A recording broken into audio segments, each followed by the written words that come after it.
Ang buntis sa Baryo Minantok, kwento ng isang tunay na aswang.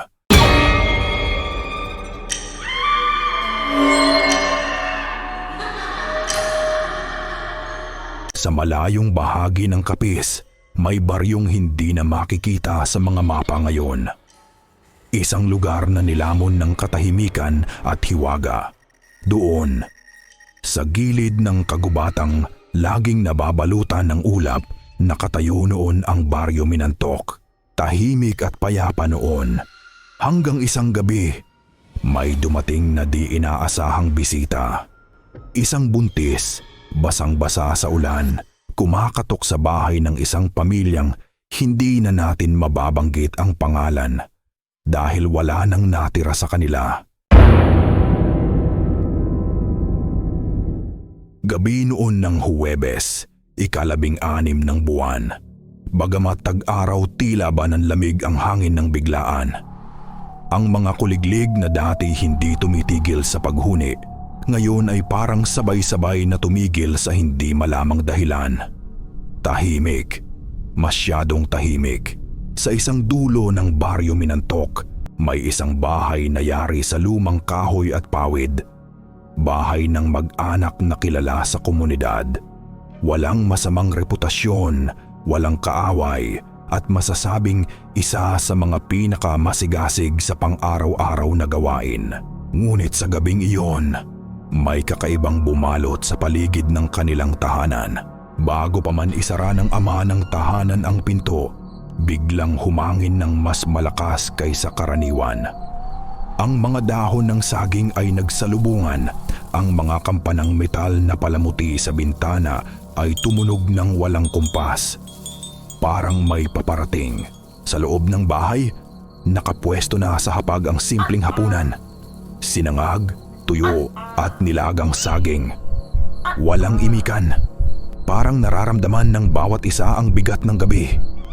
Maging ang aso nilang si Bantay na laging masigla tuwing gabi ay biglang yumuko sa sulok ng silong. Hindi ito tumahol. Hindi rin ito kumain. Nakatingin lang ito sa isang direksyon, sa pinto. At doon, sa gitna ng ulan na biglang bumuhos kahit walang ulap kanina, may katok. Isang katok na mahina. Tila nagmamakaawa. Isa, dalawa, tatlo. Hindi madalian, hindi marahas, kundi tila nagpaparamdam ng presensya na hindi mo agad mapagkakatiwalaan. Sa labas, makikita ang anino ng isang taong basang-basa. Nakayuko, nakabalot ng maluwag na saya. Hindi gumagalaw, hindi nagsasalita. Sa bawat pagkidlat sa langit, saglit lamang siyang naaaninag. At sa bawat sandaling iyon, tila ba mas lumalalim ang lungkot at lamig sa paligid. Walang nagsalita sa loob ng bahay. Parang may pumigil sa kanila. Ngunit hindi rin nila agad isinara ang pinto. Nandoon sila, nakatitig, hindi makagalaw. Parang hinihila ng isang hindi maipaliwanag na awa o takot. Sa ilalim ng ambon, unti-unting umangat ang ulo ng nilalang sa labas.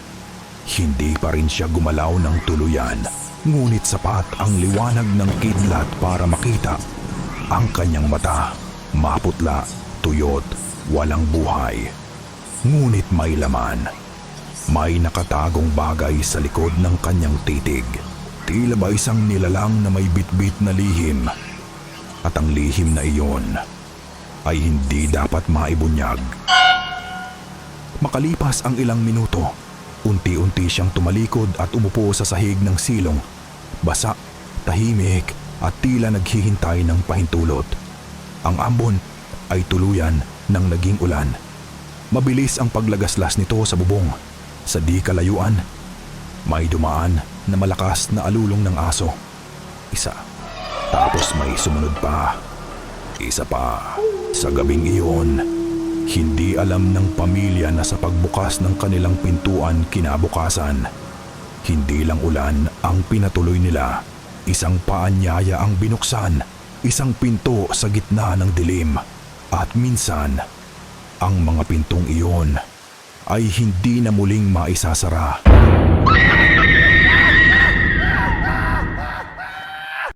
Makalipas ang gabing iyon, dumaan ang araw na tila karaniwan lang. Ngunit sa ilalim ng sikat ng araw, may mga bagay na hindi basta-basta napapansin. Sa mga anino, sa likod ng mga pinto, sa mga mata ng mga hayop kinabukasan, tila nawala na sa paligid ang kakaibang presensya. O iyon ang inakala ng pamilya. Ngunit habang ang araw ay lumalalim, nagsimulang maramdaman ang pagbabago. Ang kanilang alagang aso na dati masigla, ngayon nakahiga na lang, hindi tumatayo, hindi tumutugon. Ang mga manok sa bakuran ay hindi na tumitilaok. At sa bandang hapon, isa sa mga ito'y natagpuang patay sa gilid ng kubo. Walang sugat, walang dugo. Ngunit may malaking hiwang parang pinilit buksan ang katawan. Sa bandang kusina, nagsimulang magkaroon ng amoy. Isang amoy na tila galing sa nabubulok na karne. Ngunit kahit anong hanap ay walang makitang pinagmumulan. Sa tuwing dadaan ang hangin mula sa labas, ang amoy ay tila sumasabay, pumapasok sa bintana, dumidikit sa balat. At habang ang gabi ay papalapit, muling naramdaman ang lamig. Isang lamig na hindi galing sa panahon kundi sa presensya. Sa bawat sulok ng bahay, tila may matang nakamasid. Ang bawat pagpatay ng ilaw ay sinusundan ng pakiramdam na may nakatayo sa dilim. Hindi gumagalaw, ngunit nandoon. Sa ikalawang gabi mula nang dumating ang panauhin, nagsimulang magpakita ang mga sugat. Ang ina ng tahanan ay nagising na may maliliit na galos sa kanyang tiyan. Wala siyang maalala. Ngunit tila masakit, parang kinamot mula sa loob. Ang galos ay bilog, paikot na parang kagat. Ngunit hindi mula sa tao o hayop. Habang ang mga ito'y pinagmamasdan, mula sa labas ng bahay ay may tunog ng kung anong gumagapang sa bubong. Hindi ito ibon, hindi rin daga. Ang tunog ay parang may mabigat na katawan na dahan-dahang gumugulong o gumagapang, pataas, paikot, pabalik-balik. Ang buong bahay ay nababalot ng katahimikan. Ngunit sa mga oras na ito, ang katahimikan ay hindi kalma, kundi delikado. Sa silid ng anak na babae, nakita ang mga laruan niya na tila inilipat ng pwesto. Isang manika ay nakaupo na sa ibabaw ng aparador, kahit ito'y laging nasa ilalim ng kama. May guhit sa dingding, manipis, pahaba, na tila isinulat gamit ang maruming kuko. At ang pinakanakakabahala, isang umaga, natagpuan ang isang piraso ng laman sa likod ng bahay. Parang bahagi ng atay, wala sa ref, wala sa ulam, at siguradong hindi kanila. Ngunit wala ring kasunod na sugat o bangkay. Para itong pirasong kagat, iniwan, parang patikim. Sa loob ng bahay, nagsimulang manlupaypay ang ina. Hindi na siya makakilos ng maayos. Tuwing gabi, pinapawisan siya ng malamig sa kanyang tiyan. Nararamdaman niya ang tila paggalaw ng hindi niya maipaliwanag. Hindi ito karaniwang kabag. Parang may bagay na gumagapang sa loob. At hindi siya buntis. Lumipas ang isa pang gabi at mas lumalim ang mga sugat. Mas dumami ang nawawalang manok. At sa hating gabi, isang malalim na iyak ng sanggol ang narinig mula sa likod ng bahay. Ngunit wala namang sanggol sa paligid.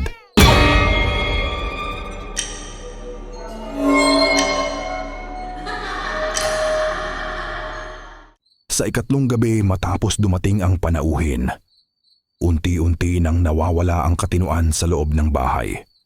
Ang mga bagay ay hindi na nananatili kung saan ito iniwan. Mga plato sa kusina ay nagagalaw, mga ilaw ay nagkikislapan kahit hindi brownout, at ang orasan sa sala ay tumitigil tuwing 12:00 ng gabi. Eksakto. Ang mga palatandaan ay dumarami. Ngunit sa kabila ng lahat, sinusubukan pa rin ng pamilya na ipagpatuloy ang normal na pamumuhay. Ngunit paano ka magpapanggap na normal kung sa bawat iglap ay parang may presensyang dumarampi sa batok mo kahit nag-iisa ka lang? Gabi ng Biyernes, ang mga bituin ay natabunan ng ulap. Ang buwan ay tinakpan ng tila makapal na usok. Hindi maipaliwanag kung saan galing. Sa loob ng bahay, ang katahimikan ay halos nakabibingi. At sa katahimikang ito, may gumising sa ama ng tahanan. Hindi ito tunog, hindi rin galaw. Isa lamang itong pakiramdam. Ang uri ng pakiramdam na hindi mo agad matukoy kung anong parte ng katawan mo ang tumugon. Balat, kaluluwa, o ang likod ng iyong leeg. Sa pagbukas ng kanyang mga mata, agad siyang napatingin sa kisame. Doon niya ito unang nakita. Sa sulok ng kisame, sa lugar kung saan nagtatagpo ang mga kahoy na hindi pa napipinturahan, may gumagalaw o hindi mabilis, hindi rin marahas. Dahan-dahan, parang gumagapang na anino. Walang tunog, walang bigat, ngunit siguradong nandoon. Isang hugis na hindi normal, masyadong payat, masyadong mahaba ang galaw at tila ba humahabol sa kanyang hininga.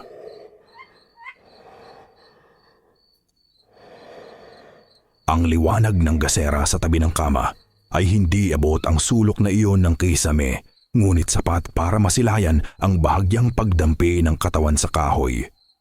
May naiwan itong marka, madulas, parang pawis, ngunit itim. Sa bawat segundo, tila ba lumalapit ang anino. Gumagapang sa kisame, paikot sa kabuuan ng kwarto. Parang naghahanap ng anggulo, parang umaamoy. At sa bawat ikot nito, dahan-dahan ding lumalalim ang lamig sa loob. Ang salamin sa tokador ay nababalot ng hamog. Ang mga salitang hindi nabibigkas ay napapalitan ng isang tanong. Ano ito? Hindi tao, hindi hayop. Ngunit may layunin, may iniintay. Sa labas ng bahay, muling narinig ang panakanakang alulong. Ngunit ngayong gabi, parang tumutugon ang mga alulong sa tunog ng naglalakad sa bubong. Sa itaas ng kisame, naroon ito at hindi na anino lang. Sandali pa, mula sa itim na kanto ng kisame, may unti-unting bumaba. Isang bagay, isang hugis. Hindi likas ang galaw nito. Parang gumagapang pabaliktad na parabang ang kisame ay lupa sa kanya. Ang kanyang mga galamay ay kumakapit sa bawat bitak ng kahoy. Walang naririnig, pero ang bigat ng presensya ay parang dinudurog ang dibdib ng sino mang gising. At doon, sa gilid ng paningin, sa pagitan ng dilim at liwanag ng gasera, may bumuyang na mata. Isang pares ng matang walang puti, itim sa itim. Hindi kumukurap, nakatingin lang. Hindi ito naglaho, hindi rin ito lumapit. Pero mula sa gabing iyon, alam ng lahat sa bahay, hindi na sila nag-iisa. Ang buong baryo ng Malasig ay muling napuno ng katahimikan. Ngunit sa pagkakataong ito, hindi na ito ang payapang uri ng katahimikan na dati nilang kinagisnan. Ito ay katahimikan na parang may tinatago, isang uri ng pag-iwas. Hindi na lumalabas ang mga tao tuwing sasapit ang dilim. Ang mga bata, hindi na naglalaro sa ilalim ng buwan. Ang mga tindahan, nagsasara na bago pa man tumugtog ang ika-6 ng gabi. Mula sa labas, tila isa lamang itong baryong maaga matulog. Pero sa likod ng mga nakapinid na bintana at mga kandadong pinto, may mga matang hindi mapakali. May mga taingang laging nakaabang sa pagaspas ng hangin. May mga pusong hindi na muling nakatulog ng mahimbing mula noong gabing nawala si Aling Teresa. Ang tsismis ay mabilis, parang apoy na kumalat sa tuyong damo. May nagsabing nakita raw ang anino ni Teresa sa tabing ilog ilang gabi matapos siyang mawala. Basang-basa, parang bagong ahon. Pero nang lapitan, bigla raw naglaho. May iba namang nanumpa na nakita nila ang mapuputing mata na sumisilip mula sa gubat. Mata ng isang hindi tao. Dahil sa mga pangyayaring ito, nagdesisyon ang mga kalalakihan ng baryo na magbantay tuwing gabi. Sa ilalim ng malamlam na ilaw ng gasera, naghahanda sila ng itak, bawang at langis na sinasabing panlaban sa aswang. Ngunit kahit anong tapang ang pilit nilang ipakita, kita sa kanilang mga mukha ang kaba. Hindi nila alam kung sino ang kalaban o kung kailan ito muling mananalasa. Habang tumatagal, mas marami ang nawawala, hindi sabay-sabay, kundi paisa-isa. Una si Aling Teresa, sumunod ang batang si Kaloy, at pagkatapos, ang matandang si Mang Lucio na kilala sa pagiging lasinggero ngunit kailanman ay hindi pumalya sa pag-uwi. Hanggang isang araw, natagpuan ang kanyang sombrero sa gitna ng daan. May bahid ng dugo. Sa mga bata, unti-unting naging panaginip ang bangungot. Sa mga matatanda, naging bangungot ang bawat panaginip. At sa buong baryo, naging pamumuhay na ang mamuhay sa ilalim ng takot. Subalit sa kabila ng lahat, may mga tanong pa ring nananatiling hindi masagot. Bakit ngayong taon lang ito nangyari? Ano ang meron sa baryo ng malasig na tila sinumpa ng gabi? At higit sa lahat, may magagawa pa ba sila bago sila maubos isa-isa? Ang mga sagot ay tila tinatangay ng hangin, na sa bawat gabi ay nagiging mas malamig, mas madilim, at mas malapit sa kanilang pintuan. Sa gitna ng kaguluhan at takot sa baryo, isang bagay ang hindi napapansin ng karamihan, ang luma at halos nakalimutang bahay sa paanan ng burol. Dito naninirahan si Tandang Felisa, isang matandang babaeng bihirang lumabas, laging balot ng belo, at madalas ay inaakalang wala na sa sarili. Ngunit ang hindi alam ng lahat, si Felisa ay tagapangalaga ng isang lihim, isang kasaysayan na matagal nang gustong ibaon ng panahon. Sa ilalim ng kaniyang lumang kama, sa likod ng mga kupas na kumot at alikabok, ay naroon ang isang aklat. Balot ng itim na telang may burdang mga simbolo. Ang mga pahina nito'y gawa sa balat ng hayop at ang tinta ay tila dugo na natuyo. Isang libro ng mga sinaunang babala, pananggalang at sumpa. Iniwang pamana ng mga unang nanirahan sa Malasig. Noong ang kagubatan ay hindi pa tinitirhan ng mga tao, kundi ng mga nilalang.